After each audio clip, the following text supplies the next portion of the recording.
వీళ్ళు కంప్లీట్ మనకు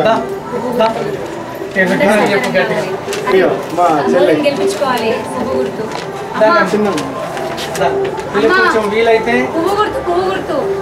వీళ్ళకు బాగా సహాయం చేస్తుంటారు. బాగా అంటే హస్బెండ్ చనిపోయినారు పాపం బాగా విశ్వకర్మలు వీళ్ళకు ఏందో వీళ్ళకు చిన్నప్పటి నుండి దగ్గరనే నాకు కుటుంబ సభ్యులు వీళ్ళు ఊరంతా కంటే నా దిక్కున్నారు. వీళ్ళకి ఏం చేస్తున్నారు నాకేం అర్థమవుతుంది. భర్త పుట్టినప్పటికీ 40 సంవత్సరాలకి వెళ్ళినారు. ఏం జరిగింది నేను తప్ప వీళ్ళకి ఏం తెలియదు.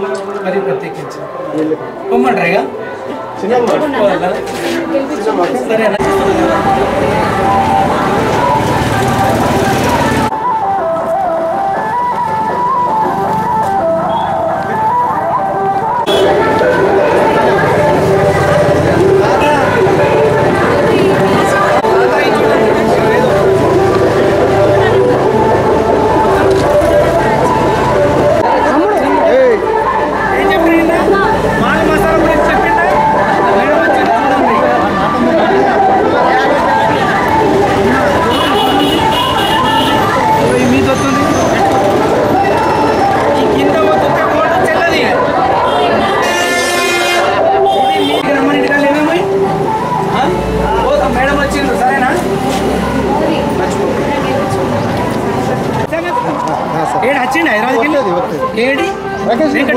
వాడకట్టుకి ఎట్లా పొద్దున వచ్చి కలుస్తా తిరుగుదామన్నాడు.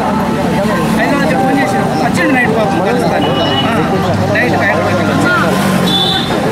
నీ భూములకు ఇప్పటికి కాంగ్రెస్ వాడు పైసలు ఇవ్వలే. పోయిన పైసలు ఇచ్చిందా మేడం? వీళ్ళది టీఆర్ నగర్ వీళ్ళ జాగా పోయింది. ఇయ్యలేదు. ఇది మన ప్రభుత్వం వస్తే మాత్రమే వాడు చచ్చిపోయిందా పాపం? సరేనా? ఈ మొదటి కాన్నే ఒత్తులు ఉంటుంది. సరేనా? మర్చిపో.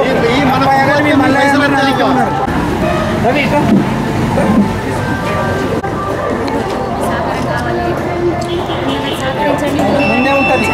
ముందే ఈ కింది సైడ్ పోతే ఓటు తెలియదు మనది. మీది మాత్రం సరేనా? మర్చిపో.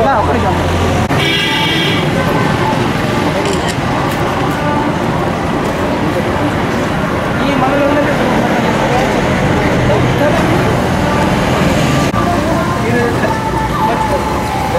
సరేనా? మనకు మేడం గెలుచుకోండి, మనకు తిరుగుండదు అట్లా.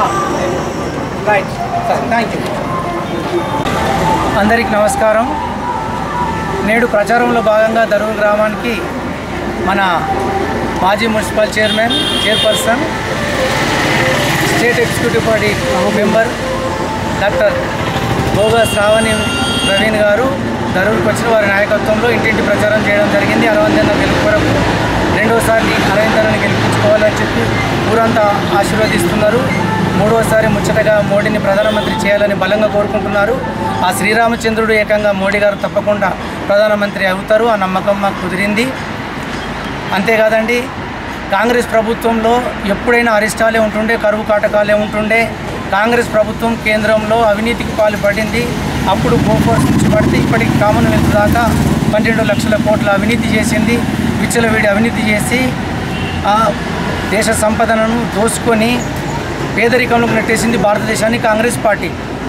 అంతేకాదు మిత్రులారా, కాంగ్రెస్ పార్టీ అనేది 60 సంవత్సరాల పాలనలో హిందువులను, హిందుత్వాన్ని, హిందూ సంస్కృతిని, సాంప్రదాయాన్ని నాశనం చేసుకుంటూ వచ్చింది. కాంగ్రెస్ భావజాలమే హిందూ వ్యతిరేకం మిత్రులారా. అంతెందుకు, రాహుల్ గాంధీ గారి రిలేషన్ చూడండి. రాహుల్ గాంధీ గారి నానమ్మ ఇందిరాగాంధీ హిందువును చేసుకోలే, రాహుల్ గాంధీ గారి నాన్న రాజీవ్ గాంధీ హిందువును చేసుకోలే, రాహుల్ గాంధీ గారి చెల్లెలు హిందువును చేసుకోలేదు. ఒక్కసారి ఆలోచించండి, వాళ్ళకు హిందూ వ్యతిరేకులు వాళ్ళంతా. మన మోడీ గారు చేసిన 10 సంవత్సరాలు ఒక్క అవినీతి అంటే అవినీతి లేదు. మోడీ గారు ఏం చేసిండ్రు, మన భారతదేశాన్ని రక్షణ రంగంలో 5వ ఆర్థిక వ్యవస్థగా తీసుకొచ్చిండ్రు.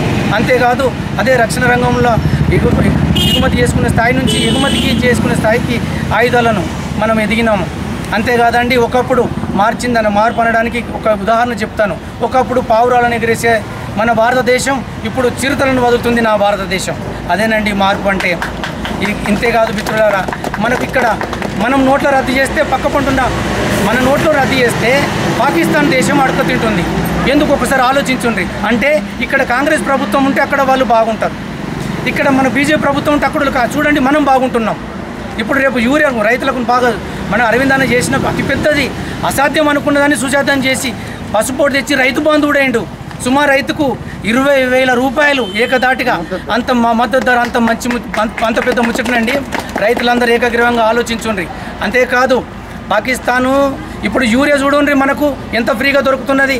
చెప్పులు పెడతలేము, గొగ్గన్లు పెడతలేము, తువాళ్ళు పెడతలేము, మనం నించుంటలేము గత 10 ఏళ్ళకి వెళ్ళి. అదే ఇక్కడ గిట్ట తప్పిపోయి కాంగ్రెస్ వచ్చినట్టయితే మనకు ఒక 10 కంటైనర్లు పాకిస్తాన్కు పంపిస్తాడు వాడు. ఎందుకంటే ఆయనకు పాకిస్తాన్ అంటే ఇష్టం. బాగా గుర్తుంచుకోండి, పాకిస్తాన్ మేనిఫెస్టో చాలా చాలా భయంకరంగా ఉన్నది. మన హిందూ ఆస్తులను తీసుకొని ముస్లింకి ఇస్తా అంటున్నారు సుమా. అది బాగా జ్ఞాపకం ఉంచుకోండి మిత్రులారా. అట్లాంటి అవకాశమే ఇవ్వద్దు. మనకు భగవంతుడు ఓటు అనే ఆయుధాన్ని ఇచ్చిండ్రు.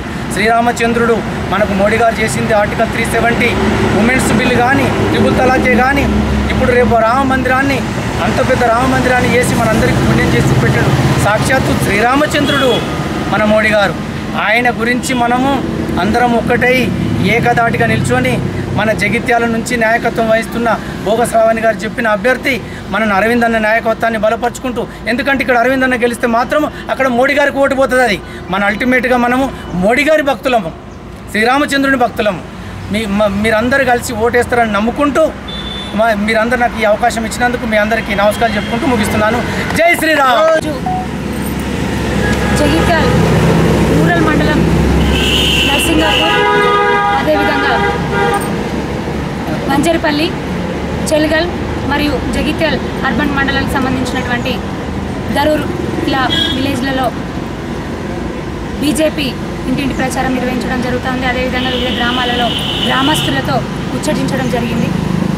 గౌరవనీయులు ప్రధానమంత్రి గారు నరేంద్ర మోదీ గారి 3వ ప్రధానమంత్రిని చేయడానికి వారి మద్దతుగా, అదేవిధంగా గౌరవనీయులు Nizamabad parliament BJP party MP అభ్యర్థి అయినటువంటి ధర్మపురి అరవింద్ అన్న గారికి మద్దతుగా ప్రచారం నిర్వహించడం జరుగుతూ ఉంది. మరి ఇందులో మేము పనికిరాని ఉత్తుత్తి హామీల గ్యారంటీలు, ఆ పనికిరాని 6 గ్యారంటీలు, వాటి గురించి మేము చర్చించట్లేదు. అసలు సిసలైన గ్యారంటీ మోదీ గ్యారంటీ. వారు దేశానికి ప్రధానమంత్రి అయిన తర్వాత కింది స్థాయి చిట్ట చివరి గ్రామం వరకు కూడా, చిట్ట చివరి గ్రామంలో కూడా వారు అందిస్తున్నటువంటి సేవలు, వారు అందిస్తున్నటువంటి నిధులు, వారు చేసినటువంటి అభివృద్ధి, వారి ద్వారా ప్రజలకు అందుతున్నటువంటి సంక్షేమ పథకాలన్నింటినీ కూడా మేము తెలియజేస్తూ ఉన్నాం. ఎందుకంటే కుట్రపూరిత రాజకీయాలతోని నరేంద్ర మోదీ గారు ప్రవేశపెట్టినటువంటి సంక్షేమ పథకాలను వారు ప్రవేశపెట్టినామని చెప్పుకుంటూ ఉన్నారు. గత ప్రభుత్వమైనా ఇప్పుడున్నటువంటి రాష్ట్ర ప్రభుత్వమైనా కూడా. దయచేసి జగిత్యాల నియోజకవర్గ ప్రజలందరూ కూడా ఆలోచించండి. నిన్నటికి నిన్న కాంగ్రెస్ పార్టీ అభ్యర్థి అయినటువంటి జీవన్ రెడ్డి అంకుల్ గారు ఒక విషయం మాట్లాడుతూ ఉన్నారు. నాకు చివరి ఎలక్షన్లు, నేను మళ్ళీ ఎలక్షన్లు చూస్తేనో లేదో, దయచేసి నన్ను గెలిపించండి, తట్టుకునేటటువంటి ధైర్యం నాకు లేదని మాట్లాడుతూ ఉన్నారు. మరి మీరు ఎమ్మెల్సీ పదవి ఉంది మీకు ఆల్రెడీ, ఇంకా సంవత్సరం ఉంది. ఎమ్మెల్సీ పదవి ఉండగా కూడా మీరు మొన్న ఎమ్మెల్యేగా పోటీ చేసింది. మరి ఒక బీసీ బిడ్డనైనటువంటి, ఒక బలహీన వర్గాలకు చెందినటువంటి బిడ్డనైన నేను ఒక మహిళని మొట్టమొదటిసారిగా పోటీ చేస్తూ ఉన్నాను. అన్యాయానికి గురైన ప్రజలందరూ ఆశీర్వదించండి. సేవ చేస్తా, నియోజకవర్గానికి సేవ చేస్తా. ఎందుకంటే ఆడబిడ్డలు కూడా ఎదగాలి, శాసనసభల్లో ఉండాలి అని నేను ప్రజలందరినీ కోరినప్పుడు మీరెందుకు నాకు పోటీగా మరి నిల్చొని ఉన్నారు? మీకు ఆల్రెడీ పదవి ఉంది కదా, అప్పుడు నిల్చున్నారు. ఇటు నన్ను గెలవనీయలేదు. సరే మరి అప్పుడు నిల్చున్నారు, అయిపోయింది. మీకు ఎమ్మెల్సీ పదవి ఉంది కదా, మీ రాష్ట్ర ప్రభుత్వమే ఉంది, మళ్ళీ మీకు మంత్రి పదవి వస్తుందో ఏమవుతుందో, మళ్ళీ ఇప్పుడు మళ్ళీ నిల్చున్నారు ఎంపీగా. మరి ఎట్లా నమ్ముతారు ప్రజలు మిమ్మల్ని? లాస్ట్ ఎలక్షన్లు చివరిసారి నిల్చుంటా అంటే 2014 ముందు నుంచి మీరు అదే మాట చెప్తున్నారు. ఎమ్మెల్యే ఎలక్షన్ అయినా, ఎమ్మెల్సీ ఎలక్షన్ అయినా, ఎంపీ ఎలక్షన్ అయినా అదే మాట చెప్తున్నారు. దయచేసి ప్రజలందరూ కూడా ఆలోచించండి. ఈ బూటకపు మాటలు పోయినసారి కూడా ఇదే చెప్పింది. ఎమ్మెల్యే ఎలక్షన్లు చివరి ఎలక్షన్ నేను మళ్ళీ పోటీ చేయన్నాను, మళ్ళీ ఎంపీగా పోటీ చేస్తున్నాను. ఎంతమందిని పక్కకు పెట్టి మళ్ళీ అన్ని సీట్లు మీకే కావాలంటారు? దయచేసి ఆలోచించండి. మీరు సీటు తీసుకున్న ప్రతిసారి, మీరు టికెట్ తీసుకున్న ప్రతిసారి ఇంకొకరు మీ పార్టీకి పనిచేసిన ప్రతి ఒక్క కార్యకర్త కూడా మోసగింపబడతా ఉన్నారు. ఎందుకంటే వారికి తీసేస్తే కదా మీకు టికెట్ ఇచ్చేది. ప్రతిసారి మీరే నిల్చుంటే మిగతా వాళ్ళు వెనకకు పోయినట్టే కదా, మాలాంటి వాళ్ళందరూ కూడా పక్కకు పోయినట్టే కదా. ఇటు మమ్మల్ని గెలవనీయకుండా, ఇటు మీరు రాకుండా, ఆల్రెడీ ఒక పదవి ఉండి మీరు నిజంగా జగిత్యాల ప్రజల కోసం సేవ చేయడానికి పదవి అడుగుతున్నారు కదా, ఎంపీ కావాలనుకుంటున్నారు కదా. నిజంగా మీరు సేవ చేయాలనుకుంటే ఇప్పుడు కూడా చేయొచ్చు. రాష్ట్రంలో మీ ప్రభుత్వం ఉంది, మీరు ఎమ్మెల్సీగా కూడా ఉన్నారు, మీరు సేవ చేయొచ్చు, బ్రహ్మాండంగా చేయొచ్చు. ఎందుకంటే మీరు గతంలో కరీంనగర్లో ఎంపీగా ఓడిపోయినప్పుడు కూడా మీకు మంత్రి పదవి ఇచ్చింది, R&B మినిస్టర్. ఇప్పుడు కూడా ఓడిపోతే మీకు మంత్రి పదవి ఇస్తారు, ప్రభుత్వం మీదే ఉంది, పెద్ద పోయేదేం లేదు, మీరు సేవ చేసుకోవచ్చు. దయచేసి జగిత్యాల నియోజకవర్గ ప్రజలను ఒకటే కోరుతా ఉన్నాను, ఇవి మనకు గల్లీ ఎలక్షన్లు కాదు, ఢిల్లీ ఎలక్షన్లు. నరేంద్ర మోదీ గారు కావాలా, రాహుల్ గాంధీ గారు కావాలా? పనికిరాని హామీలతోని కేవలం ఒక వర్గానికి మాత్రమే కొమ్ము కాస్తూ ఓట్ల రాజకీయాలు చేస్తున్నటువంటి ఆ రాహుల్ గాంధీ కావాలా? ఓన్లీ ఎలక్షన్ల టైంలోనే దేశంలో తిరుగుతూ కనిపిస్తూ ఉంటారు, ఎలక్షన్లు అయిపోయిన తర్వాత విదేశాల్లో విలాసాలకు పోతూ ఉంటారు. అలాంటి వ్యక్తి కావాలా? దేశం కోసం, న్యాయం కోసం, ధర్మం కోసం మనం ప్రజలందరము తన కుటుంబంగా భావించి ఒక రోజులో కేవలం 3 గంటలు మాత్రమే విశ్రాంతి తీసుకుంటూ మిగతా పని వేళలంతా కూడా పనిచేస్తున్నటువంటి నరేంద్ర మోదీ గారు కావాలా? ప్రతి పేద ప్రజల గురించి, మధ్యతరగతి ప్రజల గురించి ఆలోచన చేస్తూ అన్ని వర్గాల గురించి, ఈరోజు రైతుల గురించి, మహిళల గురించి, పేద బలహీన వర్గాల గురించి, ప్రతి ఒక్క వర్గం గురించి కూడా ఆలోచన చేస్తూ సంక్షేమ పథకాలు తీసుకొస్తున్నటువంటి మోదీ గారు కావాలా? దేశం భద్రంగా ఉండాలా? ఎందుకంటే వారు వచ్చిన తర్వాతనే బాంబు దాడులు ఆగినాయి, వారు వచ్చిన తర్వాతనే ఉగ్రవాదం ఆగింది, వారు వచ్చిన తర్వాతనే ఖలిస్తానీ నుంచి, పాకిస్తానీ నుంచి ఉగ్రవాదుల రాకపోకలు భారతదేశానికి ఆగినాయి. మన జగిత్యాల ఏమైంది? కాంగ్రెస్ పార్టీ నాయకుల అడ్డాలో, వాళ్ళ నాయకత్వంలో PFIలకు అడ్డాగా మారింది, ఉగ్రవాదానికి అడ్డంగా మారింది. ఏం జరిగింది? ఏం పొందినాం? కనీసం జగిత్యాల పట్టణమైన అభివృద్ధి జరిగిందా వాళ్ళ నాయకత్వంలో? మరి ఇంకా వాళ్ళ మాటలు నమ్మి అసలే ముందే బాధపడుతున్నాం. గెలిచిన ఎమ్మెల్యే TRS నుంచి గెలిచిండు, వాళ్ళ TRS ప్రభుత్వం రాలేదు, 5 సంవత్సరాలు వెనుకకు పోయింది మన నియోజకవర్గం అని బాధపడుతున్నాం. ఇప్పుడు మళ్ళీ కాంగ్రెస్ అభ్యర్థిని ఎంపీగా గెలిపిస్తే ఎట్లా సగానికి పైగా రాష్ట్రాలలో బీజేపీ ప్రభుత్వమే ఉంది. మీ ఆశీర్వాదంతో వచ్చేది ఎట్లా? దేశంలో మోదీ గారే వస్తారు. మరి ఇక్కడ కూడా మోదీ ప్రభుత్వమే వస్తే మోదీ గారు నిలబెట్టినటువంటి కరప్షన్ లేని, రూపాయి కమిషన్ ఆశించని, ఎక్కడ అవినీతి ఆరోపణలు లేని ధర్మపురి అరవింద్ అన్న గారిని ఎంపీగా గెలిపిస్తే మరి కేంద్ర మంత్రి అయ్యే అవకాశం ఉంది. మనకు అన్ని రకాలుగా కూడా అభివృద్ధికి నిధులు అందుతాయి, నిధులు సేకూరుతాయి. దానికి జిమ్మదారిగా, దానికి బాధ్యతగా ఇక్కడ మేముంటాం, మేము నిలుస్తాం. మీకు పనులు చేసే శక్తి వస్తుంది.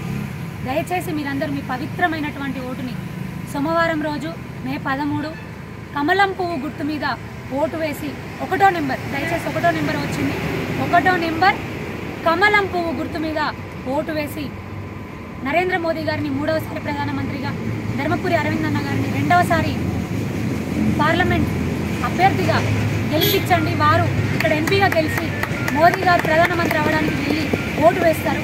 దయచేసి అందరూ కూడా ఆశీర్వదించగలని కోరుతా ఉన్నాను. భారత్ మాతాకి జై శ్రీరామ్. కమలం పువ్వు గుర్తుకే మన ఓటు, కమలం పువ్వు గుర్తుకే మన ఓటు. జై బీజేపీ.